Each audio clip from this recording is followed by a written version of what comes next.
कांग्रेस के प्रतिनिधिमंडल ने आपदाग्रस्त इलाके में दौरा किया है। धराली में आपदाग्रस्त इलाके का निरीक्षण किया है और कांग्रेस की इस दल में कांग्रेस के प्रदेश अध्यक्ष गणेश गोदियाल समेत कई नेता मौजूद रहे। राहत कार्यों को कांग्रेस के प्रदेश अध्यक्ष ने निराशाजनक बताया। मुआवजा वितरण को लेकर के गणेश गोदियाल ने धराली जाकर के सवाल उठाए हैं। इसके अलावा यह भी कहा है कि मुआवजा देने से सरकार बच रही है। गणेश गोदियाल का यह बयान सामने आया है और निरीक्षण के बाद उन्होंने ये बातें कही हैं। गणेश गोदियाल का ये बयान सामने आया है जहां पर गणेश गोदियाल ने आपदा राहत को लेकर के सवाल उठाए हैं।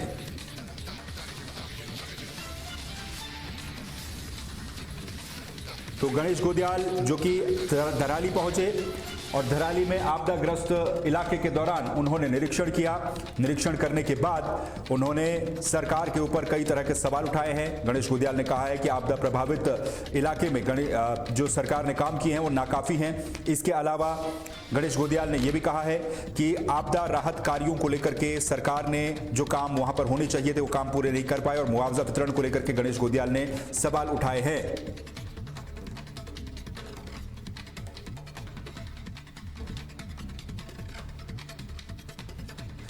तो गणेश गोदियाल को लेकर के ये बड़ी खबर है जहां पर कांग्रेस के प्रतिनिधिमंडल ने धराली आपदा का दौरा किया। वहां पर धराली के आपदाग्रस्त इलाके का दौरा किया है और क्योंकि कर्नल कोठियाल के बयान के बाद गणेश गोदियाल ने ये बात कही थी कि कांग्रेस का एक प्रतिनिधिमंडल जाएगा और वो जाकर के धराली आपदा का निरीक्षण करेगा। निरीक्षण करने के बाद कांग्रेस के नेताओं ने कई तरह के सवाल उठाए हैं जिसमें उन्होंने कहा कि मुआवजे को लेकर के स्थितियां स्पष्ट नहीं हो पाई। साथ ही हर्षिल में जो झील बन गई थी उस झील का भी उन्होंने निरीक्षण किया और वहां से भी गणेश गोदियाल ने सोशल मीडिया पर वीडियो जारी करके सरकार को लेकर के कई तरह की बातें कही हैं। तो गणेश गोदियाल पहुंचे, कांग्रेस का प्रतिनिधिमंडल पहुंचा और कांग्रेस के प्रतिनिधिमंडल ने धराली के आपदाग्रस्त इलाके का निरीक्षण किया। मुआवजे को लेकर के कई तरह के सवाल उठाए गए। इसके अलावा जो राहत कार्यों में काम होने चाहिए थे वो नहीं हो पाए क्योंकि कर्नल कोठियाल का जो बयान सामने आया था जिसमें वो कह रहे थे कि कितने लोग वहां पर मलबे के नीचे दबे हैं, इसको लेकर के विवाद है। लेकिन मुआवजा प्रक्रिया को लेकर के कांग्रेस पार्टी के प्रदेश अध्यक्ष गणेश गोदियाल ने कहा है कि आपदा के 5 महीने बीत जाने के बाद भी आपदा प्रभावित धराली के जख्म नहीं भर पाए हैं।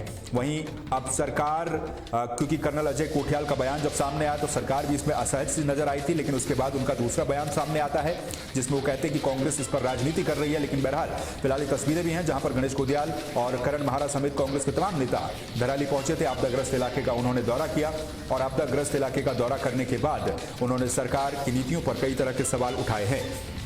गणेश गोदियाल ने यह भी कहा है कि आपदाग्रस्त इलाके धराली में लोगों को जो सुविधाएं मिलनी चाहिए थी वो नहीं मिल पाई।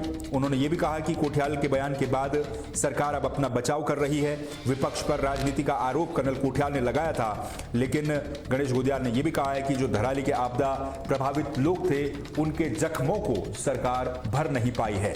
तो गणेश गोदियाल समेत कांग्रेस के तमाम बड़े नेता इस प्रतिनिधिमंडल में शामिल थे जहां पर उन्होंने जाकर के धराली की स्थितियों को देखा और वहां पर प्रभावितों से भी मुलाकात की। कई तरह के आरोप गणेश गोदियाल और कांग्रेस नेताओं के द्वारा सरकार के ऊपर लगाए गए।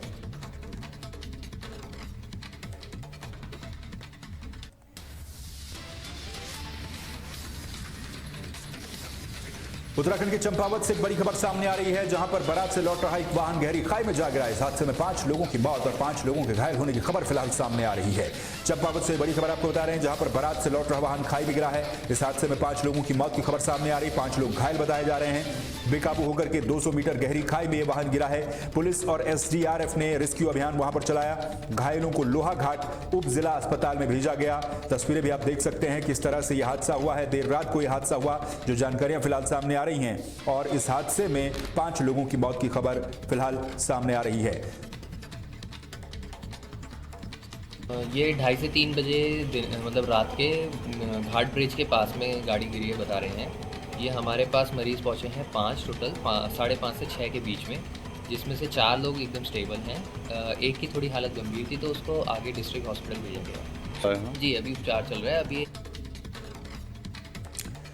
तो चंपावत से बारात से लौट रहा ये वाहन खाई में गिरा है, जिसमें 5 लोगों की मौत की खबर फिलहाल सामने आ रही है। 5 लोग घायल बताए जा रहे हैं। एसडीआरएफ की टीम तुरंत मौके पर पहुंची। ग्रामीणों की मदद से खाई में फंसे हुए घायलों को रेस्क्यू किया गया। लोहाघाट उप जिला अस्पताल उनको भेजा गया है। और जो थानाध्यक्ष है उन्होंने बताया कि पिथौरागढ़ के शेराघाट के किलोटा गांव से बलतारी ये बारात आई हुई थी। लौटते समय बागधारा मोड़ पर ये जो बोलेरो वाहन है ये गहरी खाई में जा गिरा। इस हादसे के बाद वाहन के परखच्चे उड़ गए। प्राथमिक जांच में वाहन चालक का नशे में होना भी एक बड़ी वजह बताया जा रहा है। और डॉक्टरों ने बताया है कि जो गंभीर रूप से घायल है उनको जिला अस्पताल में रेफर कर दिया गया है। तो ये बड़ी खबर आपको बता रहे हैं। जो मृतक हैं उनकी भी एक सूची जारी की गई है प्रशासन की तरफ से। मृतकों में भावना चौबे और उनका 6 वर्षीय बेटा यानी कि मां और बेटे की मौत इस हादसे में हुई है। प्रकाश चंद, केवल चंद उनियाल और सुरेश चंद्र नौटियाल शामिल है।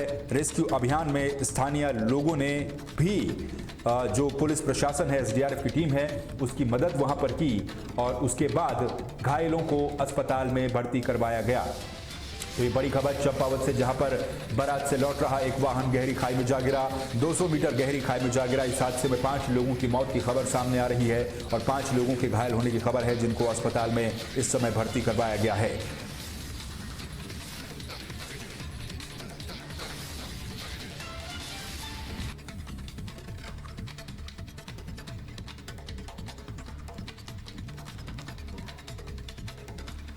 उत्तर प्रदेश के श्रावस्ती से अगली बड़ी खबर सामने आ रही है, जहां पर समाजवादी पार्टी के राष्ट्रीय महासचिव ने एसआईआर अभियान और निर्वाचन आयोग की कार्यप्रणाली को लेकर के बड़े गंभीर सवाल खड़े किए हैं। सपा के राष्ट्रीय सचिव ने एसआईआर पर सवाल उठाए हैं। सपा के राष्ट्रीय सचिव हैं मसूद आलम खान और उन्होंने कई बूथ पर बीएलओ से भी बात की। हालांकि डीएम ने वहां पर दावा किया कि 82% से अधिक फॉर्म अपलोड कर दिए गए हैं। और सपा के राष्ट्रीय सचिव ने निर्वाचन आयोग पर भी बड़े गंभीर सवाल खड़े किए हैं। देश भर के 12 राज्यों और 3 केंद्र शासित प्रदेशों में इस समय एसआईआर अभियान चल रहा है, जिसमें एसआईआर अभियान उत्तर प्रदेश में भी जारी है। और उत्तर प्रदेश के कई जिलों में एसआईआर अभियान के तहत जो वोटर लिस्ट है उस पर काम चल रहा है। और इस अभियान को लेकर के ही सवाल भी कई जगह पर उठाए जा रहे हैं। डीएम का दावा है कि 82% से अधिक जो वोटर लिस्ट का काम है वो पूरा हो चुका है। एसआईआर का काम पूरा हो चुका है और इसी को लेकर के सवाल भी उठाए गए हैं। तो श्रावस्ती से सपा के राष्ट्रीय सचिव ने एसआईआर अभियान और निर्वाचन आयोग की कार्यप्रणाली को लेकर के बड़े गंभीर सवाल खड़े किए हैं। आपको बयान सुनाते हैं क्या कुछ कहा गया है। के समस्त जनता एवं विधानसभाओं में 80% वो अपलोड हो चुका है फॉर्म। और अभी आपको पूरी विस्तार से हमारे प्रभारी श्रावस्ती के जो बनाए गए हैं आदरणीय भाई मकसूद खान जी आपको विस्तार से बताए हैं। और मैं श्रावस्ती के समस्त जनता एवं अपने समस्त समाजवादी पार्टी कार्यकर्ताओं से और पदाधिकारियों से अपील करते हैं कि समय पहले 4 तक था, अब बढ़ करके 11 हो गया, निर्वाचन आयोग ने कर दिया है। इसलिए सभी सम्मानित कार्यकर्ताओं एवं पदाधिकारी एवं आम जनता से अपील करता हूँ कि आप लोग एसआईआर में बढ़ चढ़ करके देखिए। हम इस श्रावस्ती जनपद में मुझे समाजवादी पार्टी की तरफ से एसआईआर का प्रभारी बनाया गया है। मैं पिछले दिनों बिनगा मुख्यालय पर मैंने मीटिंग ली थी और बराबर में संपर्क में था। आज हम श्रावस्ती जनपद के श्रावस्ती विधानसभा के इकौना ब्लॉक में हम प्राथमिक विद्यालय कंजड़ाव में मौजूद हैं, जहां पर बूथ संख्या 391, 392 के बीएलओज भी हैं। इनसे हमने प्रगति ली है। 391 में 777 मतदाता हैं, जिसमें से 767 फॉर्म कलेक्ट हो चुके हैं। 392 में 756 हैं, जिसमें 553 कलेक्ट हो चुके हैं। लेकिन बूथ संख्या 391 में 187 लोग सी कैटेगरी में हैं और बूथ संख्या 392 में 54। तो एसआईआर अभियान को लेकर के सवाल खड़े किए गए हैं समाजवादी पार्टी के राष्ट्रीय सचिव की तरफ से और निर्वाचन आयोग पर भी उनके द्वारा सवाल उठाए गए हैं। तो उत्तर प्रदेश समेत देश के कई राज्यों में एसआईआर अभियान इस समय चल रहा है और उसको लेकर के विपक्षी जो दलों के नेता हैं वो भी कई तरह के सवाल खड़े